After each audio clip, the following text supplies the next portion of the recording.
kami juga bukan siapa-siapa. Kalau tidak ada pre-order dari Bapak dan Ibu, kami juga belum mencetak buku kemarin. Jadi ini tidak ada orang besar di belakang kami, apalagi orang krempeng di belakang kami. Nggak ada. Terima kasih.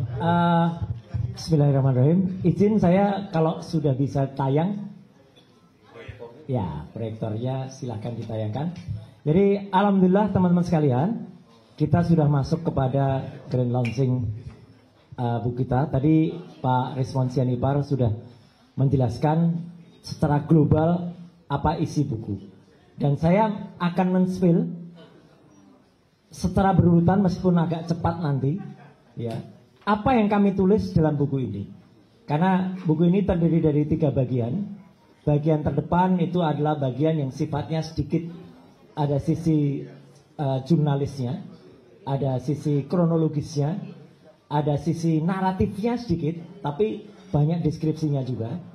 Sedangkan bagian kedua yang lebih tebal dan lebih detail itu ditulis oleh Pak Resmond. Bukan hanya detail dalam hal tulisannya, tapi lebih dari itu, bahkan ada rumusnya, ada codingnya. Jadi kalau teman-teman pengen melakukan program yang menjalankan program yang ada di situ, sebagaimana yang Bang Resmond tulis, ada di situ. Dan bagian ketiga, nah ini nanti akan diterangkan sendiri oleh Dr. Tifa, adalah tentang neuropolitik. Jadi bagaimana ilmu itu bisa digunakan untuk mempelajari sifat-sifat manusia. Jadi buku ini teman-teman sekalian, ini saya tulis mulai dari tahun 2000, maksudnya gini, bukan bukunya ditulis 2013. Peristiwa ijazah palsu itu sebenarnya dimulai dari 2013. Lanjut Mas, bisa ke bawah digerakin dikit. Ya, jadi dimulai dari seminar memimpin dengan hati. Semua yang kami pelajari di sini adalah sama yang diterima oleh rakyat Indonesia ketika bangsa Indonesia waktu itu berpikir, kok ya ada orang di tengah kampus, di tengah Universitas Islam Indonesia mengaku IPK-nya di bawah 2. Ini buktinya. Buku ini bukan omon-omon. Buku ini bukan berisi khayalan. Fakta. Ada faktanya, ada linknya, ada fotonya, bahkan ada videonya. Lanjut Mas, pelan-pelan ke bawah. Ya, terus saja ke bawah. Nah, terus saja, terus ke bawah. Nah, jadi buku ini menceritakan tentang tadi Dr. Ova sedikit menyinggung soal kampus kami. Kampus kami disebut sebagai kampus biru. Kebetulan kami bertiga, S1, S2-nya semuanya di UGM. Kampus itu dikenal dengan nama kampus biru karena Bang Azhadi Siregar, dosen saya yang tahun ini berusia 80 tahun, waktu itu tahun 74 menulis novel Cintaku di Kampus Biru. Terus Mas, ini sudah pernah difilmkan, bintangnya Roy Martin. Terus, nah, tapi terus lagi Mas, sampai gambar 1. Nah, inilah yang tadi dikatakan oleh Bang Ihsanuddin Nursi ketika bertanya ke saya, UGM megah, megahi kalau menurut saya. Megah itu nyebelin. Bukan hanya kami, orang senior seperti Bang Azhadi Siregar akan merayakan usia 80 tahun di kampusnya sendiri, ditolak. Dengan alasan apa? Judul acaranya ini padahal judul novelnya Cintaku di Kampus Biru dan Menolak Ayah. Jadi ketika digabung judulnya jadi Kampus Biru Menolak Ayah. Praktek no. Nah. Sebagian bilang praktek yes, no, praktek no. Nah ini menolak ayah. Itu ditolak. Jadi intimidasi atau perlakuan zolim itu bukan hanya kami yang melakukan. Ini makanya kami protes, kok kampus kami begini ya gitu. Lanjut Mas, terus ke bawah. Nah jadi sekarang ini yang terjadi. Lanjut Mas, terus saja. Nah, apa yang kami lakukan teman-teman semua itu adalah mewujudkan kembali akal waras kita. Kalau orang waras, sekolah susah-susah, punya ijazah, bangga atau enggak? Bangga dong, tunjukkan. Tidak hanya orang Indonesia yang bangga, orang Belanda. Ini prasasti yang ada di kampus, yang ada di negeri Belanda, di Rotterdam. Ini di kampus Erasmus namanya. Di kampus Erasmus itu ada prasasti yang menunjukkan ijazahnya Bung Hatta. Bung Hatta sampai dengan sekarang replika ijazahnya masih ada di kampus itu. Artinya apa? Bangga. Orang luar negeri aja bangga. Lah kok ini ada orang yang nggak bangga sama ijazahnya? Edan apa edan itu? Tapi nggak apa-apa, ya. Itu kalau saya bilang orang-orang dan pendukungnya itu kita sebut dengan orang dekat Gibran Jokowi. Singkatannya apa? Orang dekat Gibran Jokowi. Nah, yaitu. Lanjut Mas, terus saja. Terus saja. Nah, terus kami menulis ini tentang dari Trias Politika ke Tetras Politika. Ini tulisan yang sama, pernah juga kami diskusikan waktu itu dengan teman-teman dari Forum Diaspora Indonesia. Lanjut, next. Cepat aja Mas. Nah, oke, ini gak usah saya bahas. Ntar kalau ini dibahas di sini teman-teman nggak jadi beli bukunya nanti, ya. Nah itu. Nah ini ada 2 kasus tentang ijazah palsu sebelumnya. Nggak apa-apa. Ini bukunya Bambang Tri waktu itu. Lanjut. Jadi buku ini juga menerangkan tentang apa yang sudah pernah terjadi yang diceritakan Dr. Ismon tadi. Terus antara pelaporan. Jadi apa hubungannya TPUA dengan kami?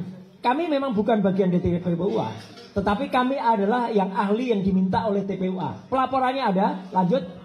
Sampai kepada Jokowi juga ganti lapor. Hop, Mas, fotonya. Ini juga ada fotonya ketika Jokowi lapor ke bagian kehilangan di Polda Metro Jaya. Ini fakta juga, ya. Laporannya nggak tahu kenapa lapornya ke loket kehilangan. Lanjut. Nah, ini ada analisis terhadap ijazah, termasuk penampilan pertama. Keluarin gambarnya dikit, Mas. Nah, ini Sigit Sunarta ketika masih berpikiran lurus.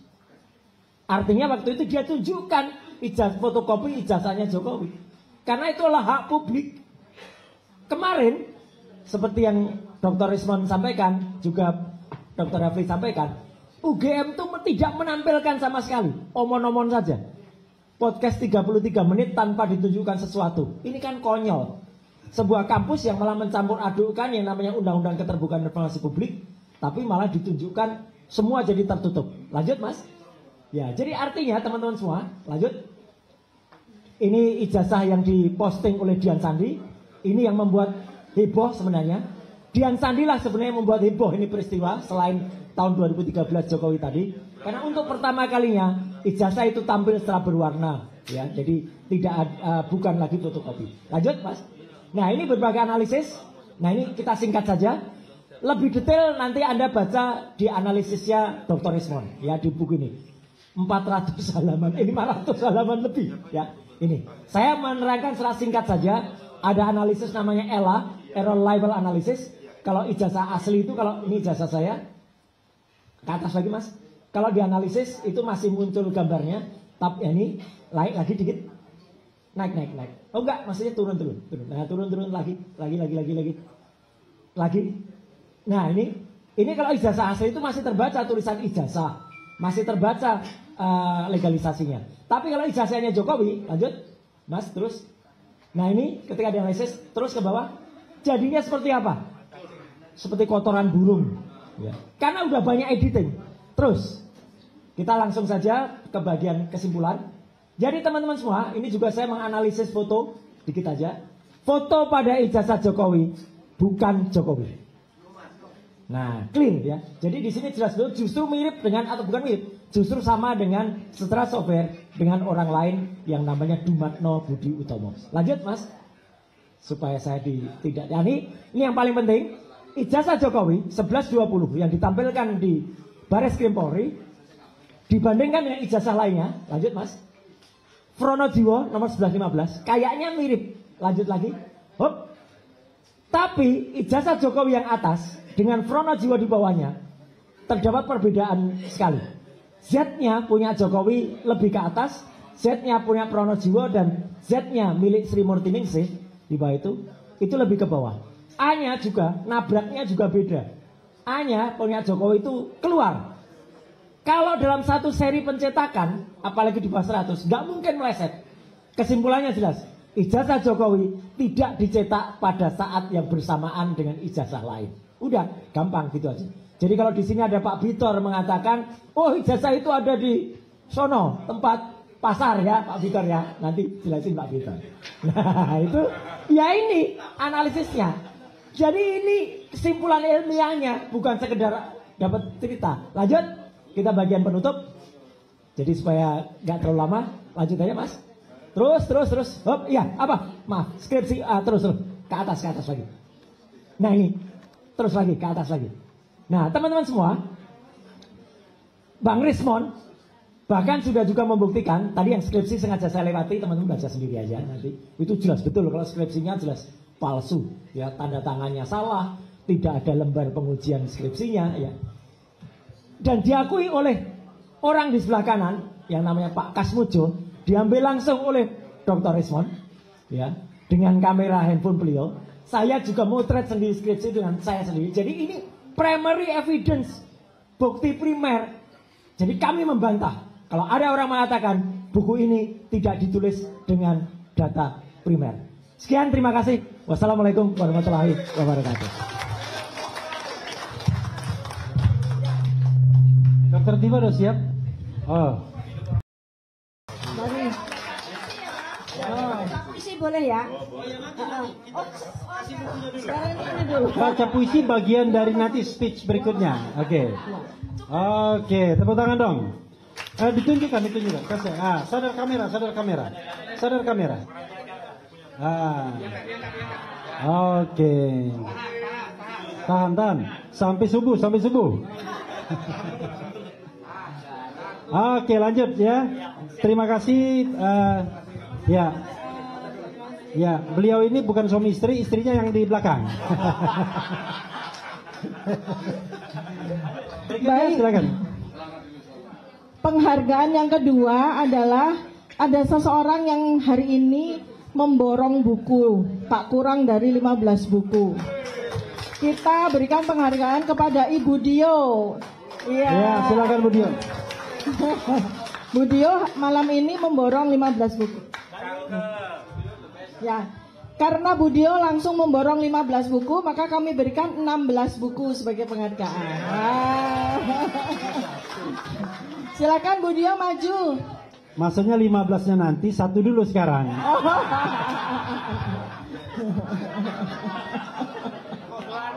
Oh jadi salah ya, bonusnya dulu.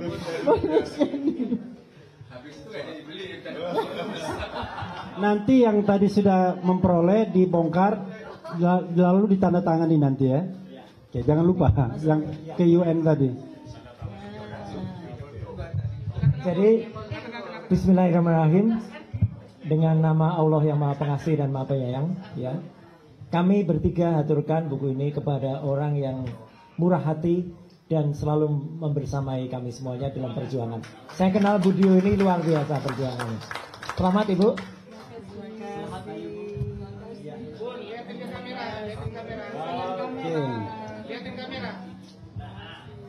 Oke. Ya, liatin ke kamera bukunya. Oke, ya. Nah, oke, ya, oke. 1, 2, 3, makasih. Oke, makasih Bu Dio. Silakan, Ya. Dok. Yang ketiga itu adalah jerih payah dari sahabat kita semuanya dari Forum Diaspora Indonesia yang diwakili oleh Sekjen FDI atau FDI yaitu Pak Agus Yunanto. Karena dari FDI ini sudah 37 atau lebih? 37 buku ya? 50 buku dari Forum Diaspora Indonesia. Ya, Ya, oke. Tolong dipamerkan juga. Oke. Oke. Angkat. 1, 2, 3. Oke. Ya, ini ada. Silakan duduk dulu, Bu Tiva dan dua cowok ganteng pendampingnya. sedikit tapi saya nggak mau spill. Cuma ternyata ada pembeli yang langsung memborong 300 buku. Tapi saya dipesan nggak boleh sebut namanya. Ya, oke. Inisialnya RRT. alias borong sendiri. Jadi teman-teman semua lihat ya, ini real ya. Real itu artinya nggak ada kemudian pejabat kita berikan buku, siapa kita berikan buku, enggak. Jadi aslinya ini nyata.